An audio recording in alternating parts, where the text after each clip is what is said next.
Bizim aramızda şu an iki zat sebepli, kan günah oluyor. Beter bizim aramızda günahken. Biri bilimsizlikten ediliyor. Günahlığı bilimde.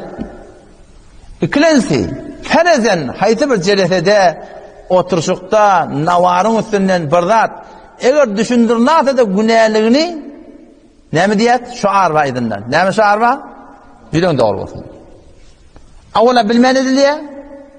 Bildirilse de, düşünse de ay bilin doğru olsun deyip şu günah ediliyor. Halbuki Müslüman doğan şey katiyanmış. Neyse nemin günahı ki aramızda am oluyor. Biz cereseye gelmiyor. Avadan gurrun geçmeden çürüyüm. Men de size avadan gurrun vermeden çürüyüm, gurrun vermeli.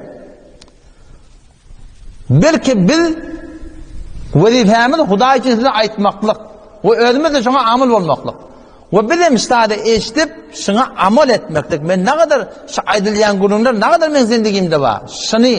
Şunu anlamalı. Kur'an okuyan, özün Kur'an'dan sen ne kadar sen zindigimde var. Ay bakın bağımş. Avval kısa bir am günah. Neme? Mehrem namehrem rahat etmek. 5. para başlamaka 5. paradan başladı. Vel muhsanatu minen nisa. 5. para başlamaka şun evyancaki sefretini okuy.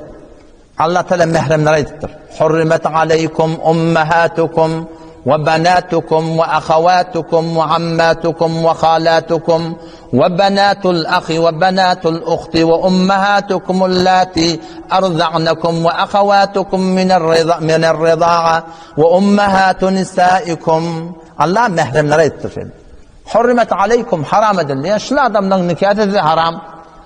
Baat tutullardan başka hem için nikahı halal rivayetleri. Her kimin bir de nikahı halal olsa şu bir de namehrem. Burvap bolya, sen ayallığını alıbilmeyerdin. Şu vapten alıbilmeyerdin. Ama Huday nekede bir adamın hem nikah camada görünüyor, ayalla yerliyor, sonra oğlun son kim takacak, o takacak, son kıydığı takacak da ayallının kıydığı alıyor. Şu ad alıp basarmıyor, sonra alıp basarıyor. Mehrem olacak o da hiç vaat nikah edip bulmayan mı oluyor? Şu sen mehremin oluyor. Hiç vaat nikah edip alıp bulmayacak olsa senin mehremin oluyor. O zaman şu oluyor bizim mehremimiz.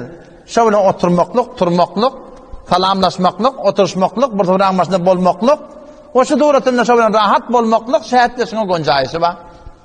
Kâde şun hakkında da ihtiyat etmek gerek. Şun hakkında da ihtiyat etmek gerek ki bazı şeytan aratışamasın. Ama ondan gayrı şu bizim aramızda doktoremu var. Peseremu var, doktor hala var, peser hala var, peser dayı var, doktor dayı var. O şuna meyleş baştaki hemtaya doğan kardeşten şey, namehrem erkek denen taraftan ba Müslüman da oğlum, şunu riayet etmek gerek. Kim bilir cüda olaydı şuradan. Rahatçık talanmışmaklık, rahatçık oturuşmaklık, bazen helibinin birinci oturuşmaklık, set deset haram zaten. Set derse haram. Yani bu tercümeyi Kur'an'da gelen adı yok. Başta Kur'an tefsirine gelen adı yok. Bir ulamalı açıklap, istinbati kurun şey. Şu da başın kaptanlanıp ulamalı Türkeştirip bir istinbat etmeleri oluyor da. Bu bizde değil. Sırahatın Kur'an'la kim mehrem, kim namehrem? Allah Tebarek ve Teala la cunaha aleyhinne. Günah yok şolara deyip, günah yok yerleri aydıp durur. Yani günah yokları aydandan sonra günah bayırlar belli olup kalıyor. O zaman şunu Müslüman doğan riayet edeydi. Özlendiğimizde şunu riayet etmelidir. O şey aktif olup bizim aramızda Müslüman doğan şıbır katı yanmıştır.